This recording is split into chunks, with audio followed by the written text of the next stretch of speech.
Hi, I'm Ken Stanzer, and I'm going to be reciting a poem called To This Day by Shane Coy Cannon. When I was a kid, I used to think that pork chops and karate chops were the same thing. I thought they were both pork chops. And because my grandmother thought it was cute, and because they were my favorite, she let me keep doing it. Not really a big deal, but one day, before I realized fat kids are not designed to climb trees, I fell out of a tree, and I bruised the right side of my body. I didn't want to tell my grandma about it because I was scared I'd get in trouble for playing somewhere I shouldn't have been. A few days later, the gym teacher noticed the bruise, and I was sent to the principal's office. From there, I was sent to another small room with a really nice lady who asked me all kinds of questions about my life at home.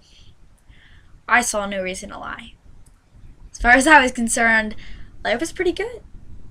I told her, whenever I'm sad, my grandmother gives me karate chops.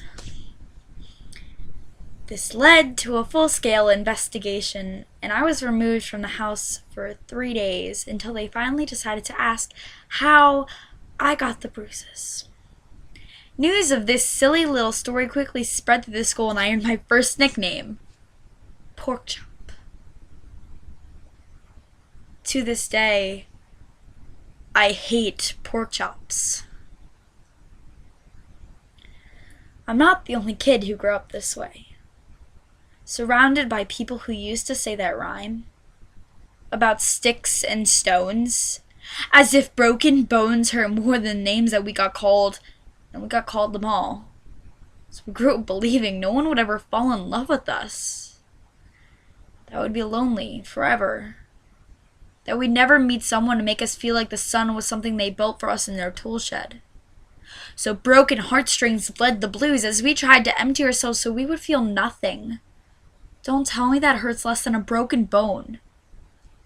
That an ingrown life is something that surgeons can cut away, that there's no way for it to metastasize. It does. She was 8 years old.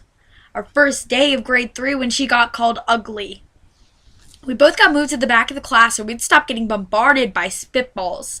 And the school halls were a battleground. We found ourselves outnumbered day after wretched day. We used to stay inside for recess because outside was worse. Outside, we'd have to rehearse running away or learn to stay still like statues, giving no clues that we were there in grade 5. They taped a sign to the front of her desk that read, "Beware of dog."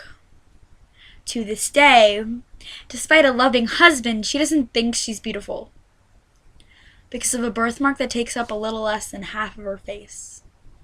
Kids used to say, "She looks like a wrong answer that someone tried to erase but couldn't quite get the job done."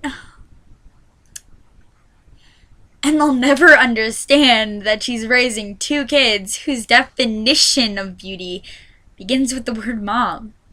Because they see her heart before they see her skin.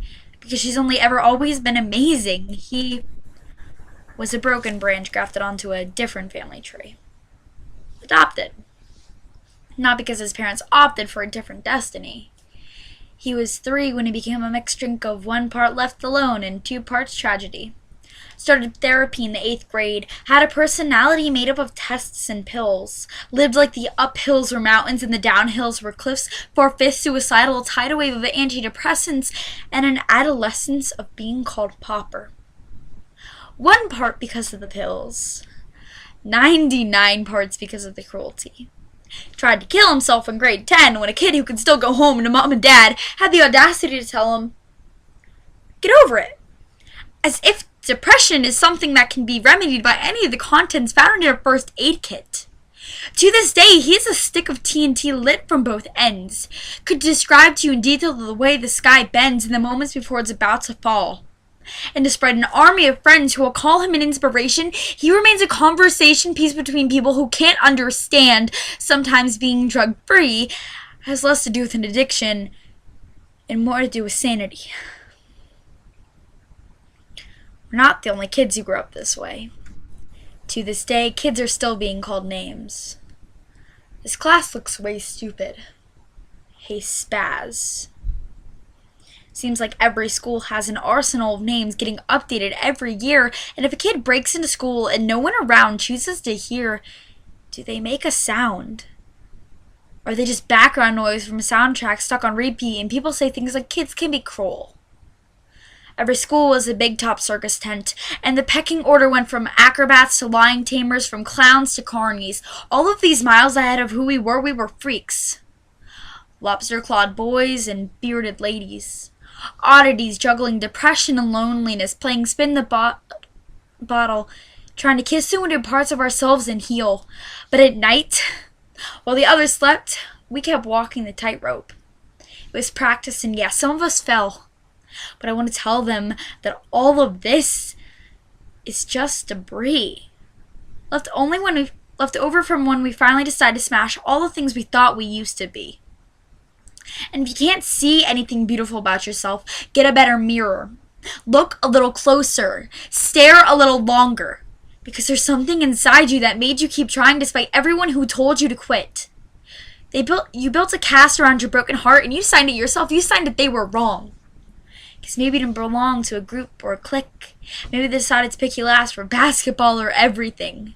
Maybe you used to bring bruises and broken teeth to show and tell but never told. Because how can you hold your ground if everyone around you wants to bury you beneath it? You have to believe that they were wrong. They have to be wrong. Why else would we still be here?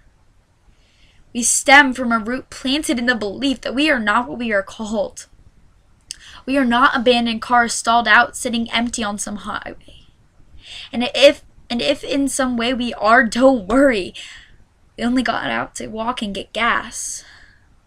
We are graduating members from the class of "We made it." Not the faded echoes of voices crying out, "Names will never hurt me." Of course they did. And our lives will only ever always continue to be a balancing act that has less to do with pain and more to do with beauty.